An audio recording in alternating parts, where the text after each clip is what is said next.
on test optional admissions.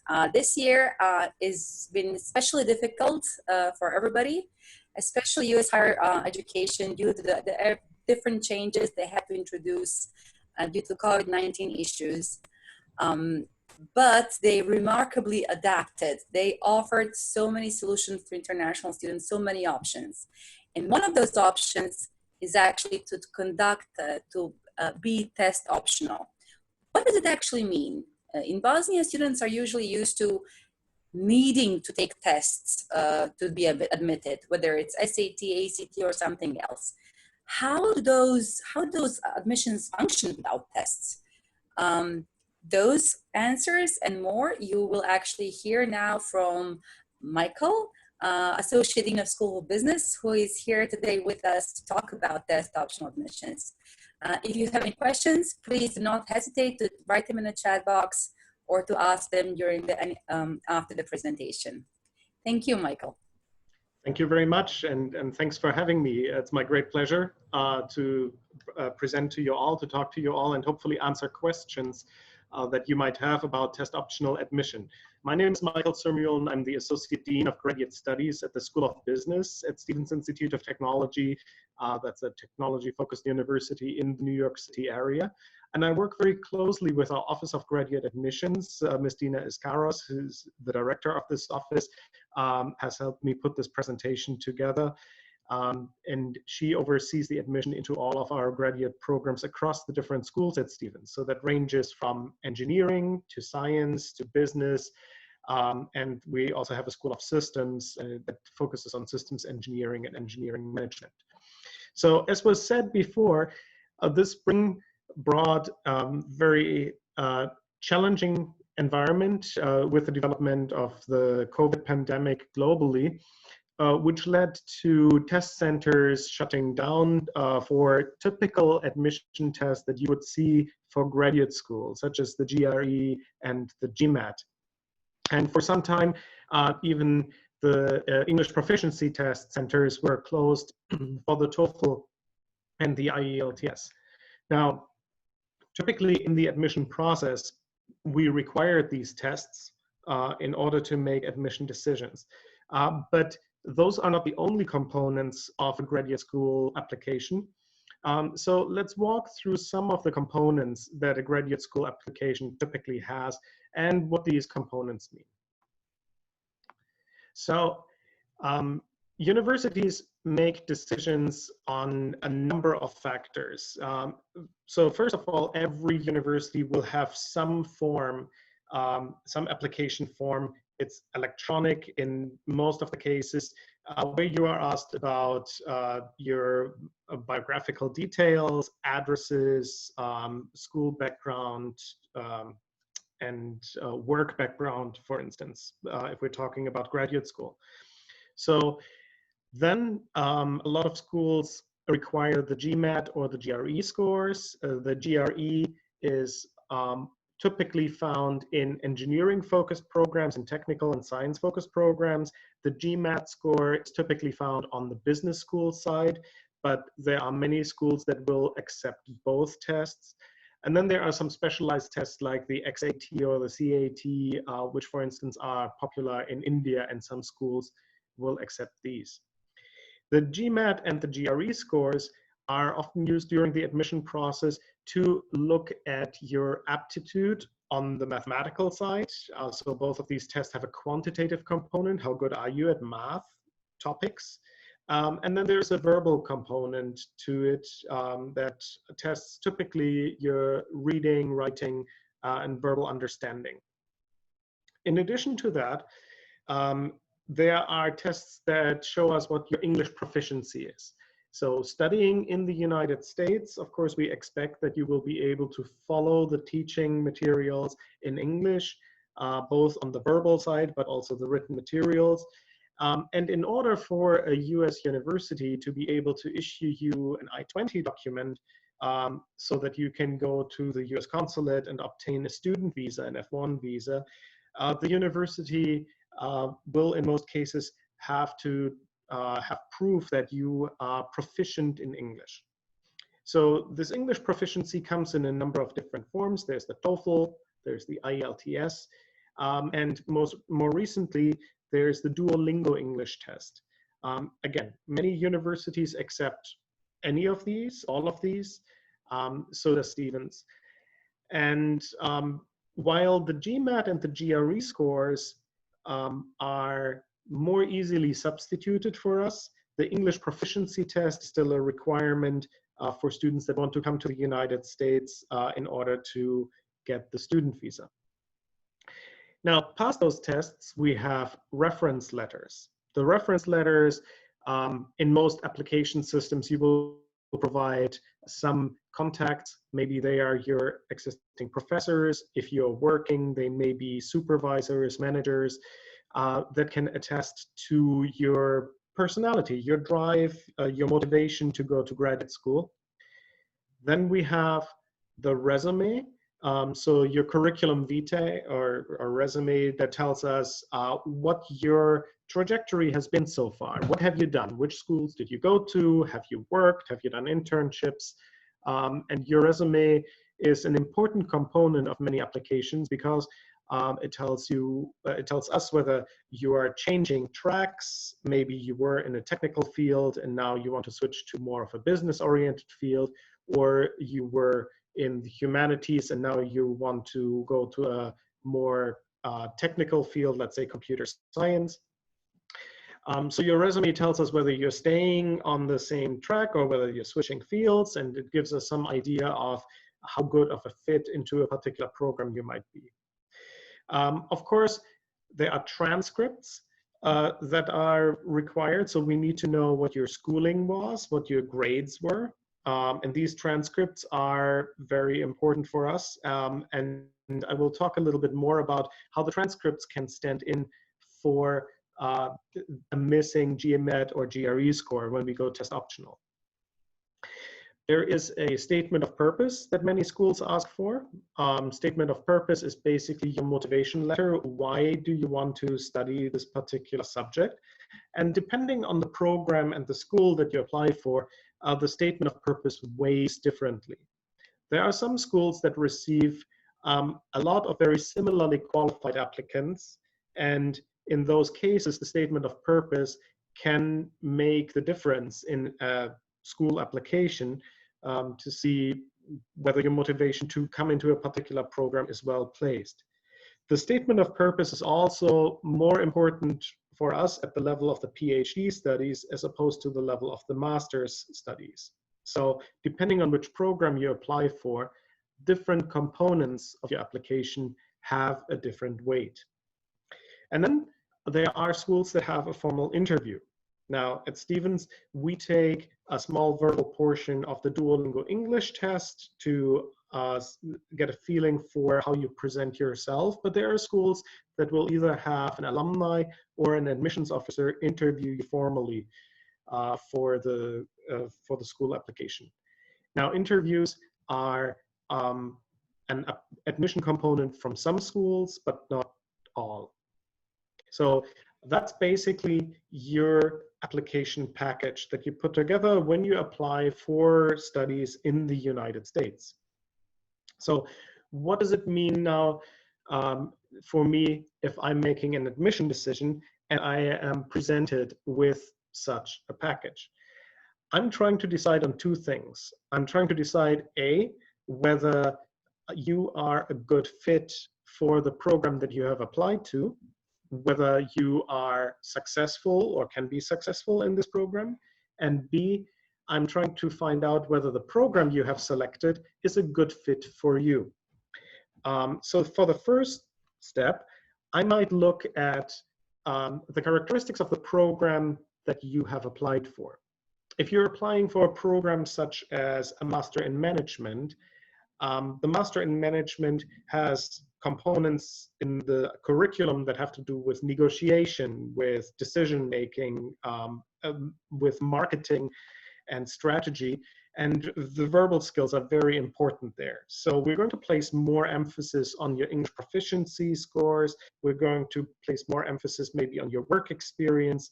And if you have a GMAT or GRE score, the verbal side is going to be weighed more heavily than the quantitative side. If you apply for a program such as applied math, financial engineering, or computer science, then the quantitative side of the scores will become more important. So for a GMAT or GRE score, we will look more on the quantitative side, and they will weigh more heavily in the admission decision. So even though everybody submits more or less the same documents and the same scores, depending on which program you apply for, these components will be looked at differently by the admissions officers that make the admission decision.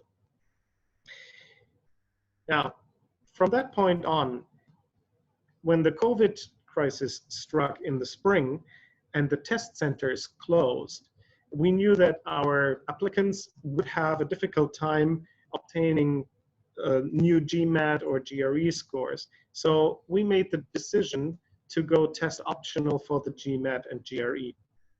So what does that mean? That means that you can apply without the GMAT or GRE scores, and your application will be reviewed and the decision will be rendered on your application without these test scores.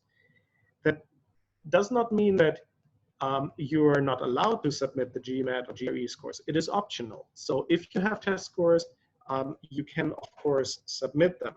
And sometimes what happens is that test takers already tell ETS or GMAC when they take the test that they want the test results to be transmitted to schools of their choice.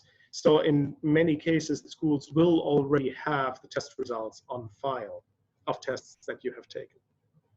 But if you have not taken the GMAT or GRE and you're looking at a school that says we are test optional, that means that you can complete the application without the GMAT or GRE score. So what does this now mean for the admission decision that we make? When I receive an application that does not contain a GMAT or GRE score, I'm still trying to evaluate whether the candidate is a good fit for the program. So I will place more emphasis on the resume. I will place more emphasis on the transcript. So your grades in your undergraduate education will play a more significant role in the admission decision. And it's not just your grade point average, your balanced score across all of the courses that you took, but depending on the program, we might look at certain courses, individual courses that you have taken during your undergraduate study in order to make a decision on whether you can be admitted to a program.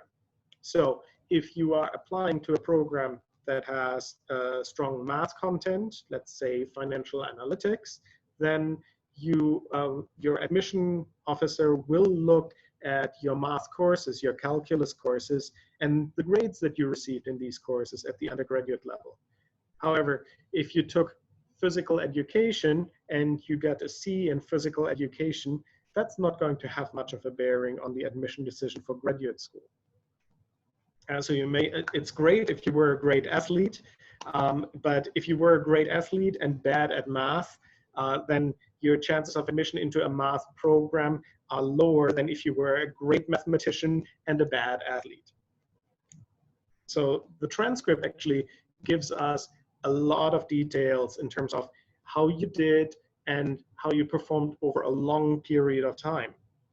So I always say that if I'm looking at a test score like the GMAT, it tells me how smart you are when you practice for a test. If I look at your transcript, it tells me how good of a student you are.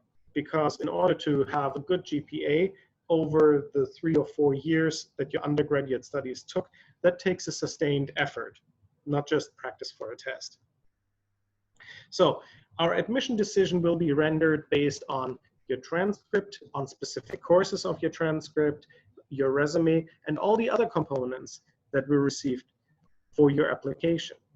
So we do what is called a holistic review. We look at all components of your application, and hardly anybody is perfect when we receive applications. So there's always something really good about an applicant and something that's not quite so good about the applicant.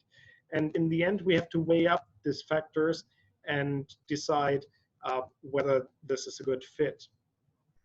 So there are some programs, for instance, where if you're making a career change, they like people with a variety of backgrounds. So business programs are an example for that, like an MBA. And then there are some programs that like to receive students that have similar undergraduate experience and maybe related work experience. So engineering programs are like that. If you want to study mechanical engineering on the graduate side, very often the expectation is that you had an engineering undergraduate program, ideally mechanical engineering, but maybe closely related civil engineering or electrical engineering program on the undergraduate side. Right, so for engineers, career change in the graduate school, out of engineering is easy, into engineering is a little harder. Okay, so that's the impact of test optional on admission. If you submit a test score, of course, the admissions officer is going to look at your test score, and the test score gives sort of a neutral benchmark across the pool of applicants. So I would say that test optional forces us to look more closely at the individual characteristics of the applicant, and that can be a very good thing for you, in particular if you have features in your application that an admission officer might not have looked at if your test scores were low. Now, what is the impact on financial aid? Now, graduate school is a financial commitment, and in the United States, graduate school in many cases is not cheap. So many schools will offer financial incentives to attend, and these financial incentives range from a discount on the tuition in the first semester to scholarships to assistantship positions. So when we look at financial aid, a school needs to award financial aid based on some objectively measurable criteria. Of course, you're an ideal candidate and we love you, but we have to make sure that if we make you a financial aid offer, that we can argue why you received that financial aid offer and the next person over might not have received that offer. So again, quantifiable metrics such as your GPA and your grades in certain courses may play into this.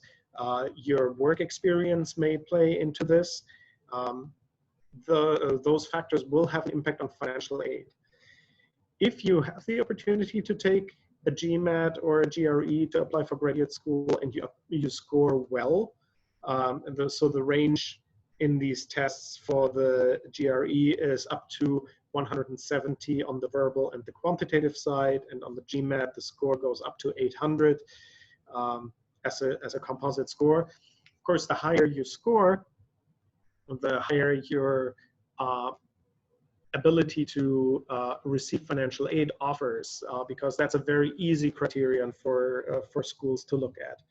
But as many schools have gone test optional, financial aid decisions are now made on a more nuanced basis and a more program-specific basis. So just because you did not submit a GRE or GMAT score does not mean that you're not being considered for financial aid. You're still being considered for financial aid. We're looking at your transcripts. We're looking at maybe your English proficiency test. We're looking at your resume to make those types of decisions. So how do we use test scores? We use test scores to look at your aptitude. And in particular, as I said, for engineering and quantitative heavy programs, the quantitative side of test scores are very frequently used. On the verbal side, the test score is used to attest your English proficiency.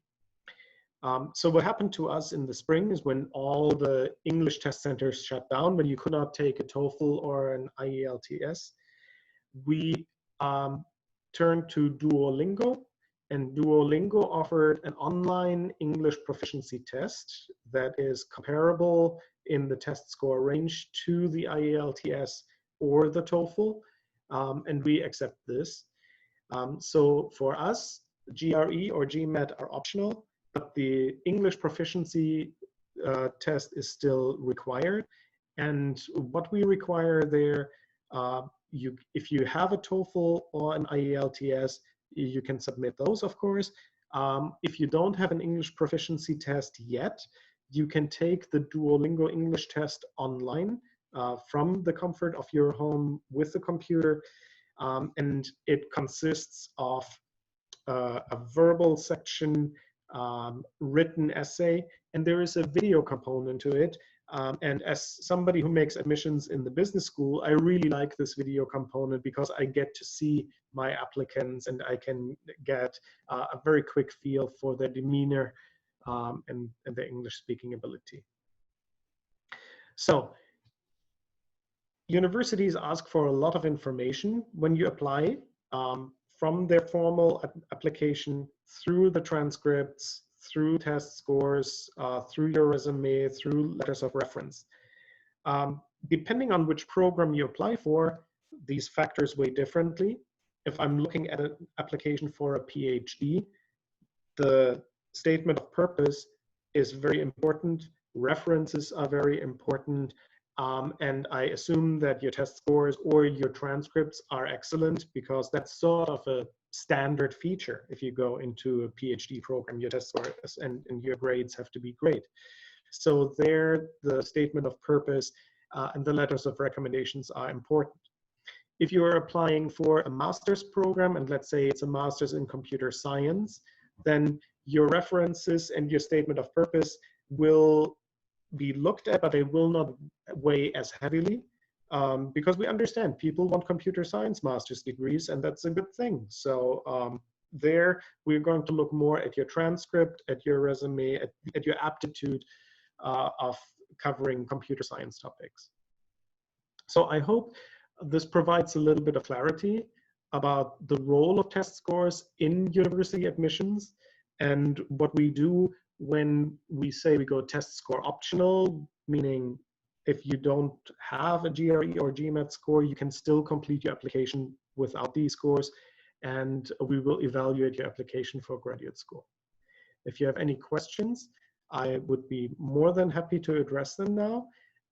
And if you want to get in touch with us, we're at graduate@stevens.edu to discuss any of these topics. So thank you very much for your interest. And if there are any questions, then please put them in the chat or ask me live on air.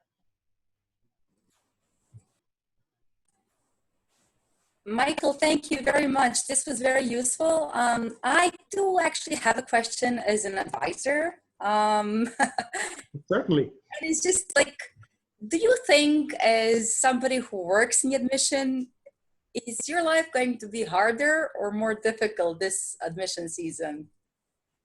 I think it's going to be slightly more difficult just because we receive applications from 60 different countries.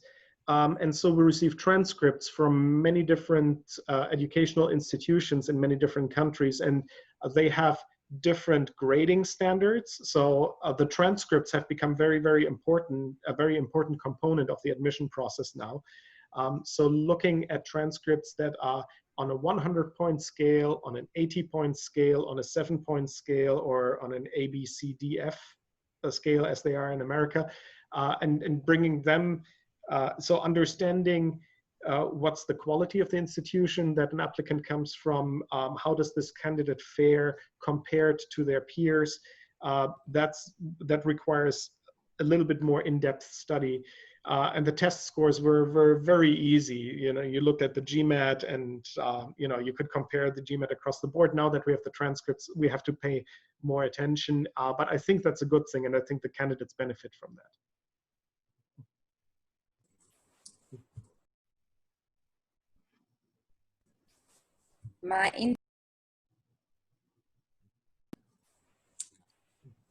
Okay. I hope you do remember that you have Education USA centers in all of those 60 countries or even more around the world that can help you with, you know, deciphering transcripts from their own countries.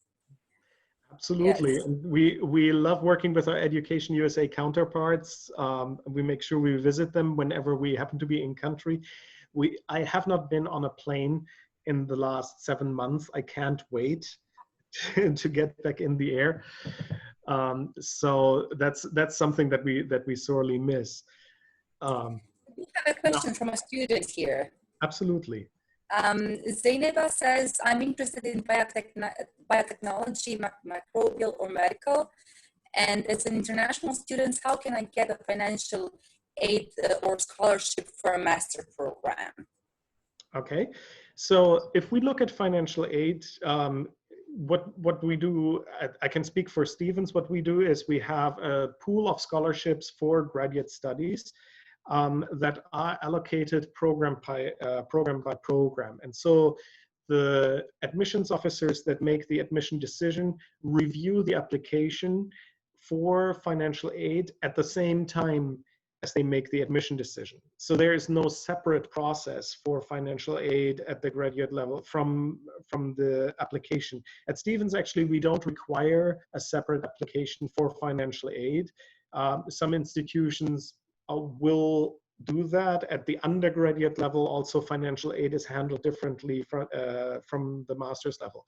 So we look at an application, we look at the qualification of the candidate, and we say, okay, how good is the fit? How much do we want this candidate in our program? And that ranges from how qualified are you, how good are your transcripts, how good are your grades, to maybe a professional fit. If you're looking at biotechnology, then maybe we have biomedical engineering at Stevens, or we have certain programs in this space. We look at if you have some work experience or if you've done some research in this space, maybe you've written a paper with an advisor. So this particular field, biotechnology, microbial or medical, that has a big research component to it. So we have PhD students in these fields, and the advisors are always looking to recruit the next generation of PhD students from their pool of master students that come in. So in this case, financial aid or a scholarship, somebody might look at your application and say, well, I see some potential here for somebody who wants to do some research and maybe go into a PhD track down the road. So they might award financial aid based on that promise. Or you're just a great student, you have a great GPA, and based on your qualification compared to all the other applicants that are admitted to the program, that would qualify you for a scholarship. So no separate application process at Stevens. It's done at the same time as your admission decision, and it's communicated at the same time as the admission decision. And for us, there are two types of scholarship. One is a discount on your tuition that gets paid out over the first year, or where your tuition gets discounted for the first year. And the second one is a graduate student assistantship, where you can work on campus with an advisor or in a university office, and those positions receive salary, an hourly salary. And so that is money then that you can make during a semester in order to support your studies. The scholarship that lowers your tuition is a bit more competitive. The graduate assistantships, where you can work on campus and earn some money, there are more opportunities there than there are scholarship opportunities. So there are various ways to finance your studies. And I know there are specific webinars to specifically talk about the financing options as well. Yes, well, Zainaba says thank you. And I also say thank you very much. I will be sending you the link with this webinar, and I'll be sending all the students who registered but didn't show up today. I'll be sending them the link with the webinar so you can actually review. Which email address the students can contact you or anybody else from Stevens Institute of Technology? I will put Mrs. Caro's email address in the chat. That would be the best email address to contact for the basis of this webinar. If somebody wants to get in touch with me, my email address is in the chat as well. Keep in mind, I'm in the School of Business. So if your question is about biotechnology, medical, or science or engineering related fields, I would have to forward that to my colleagues over in the other school. You might be better off contacting Mrs. Karos.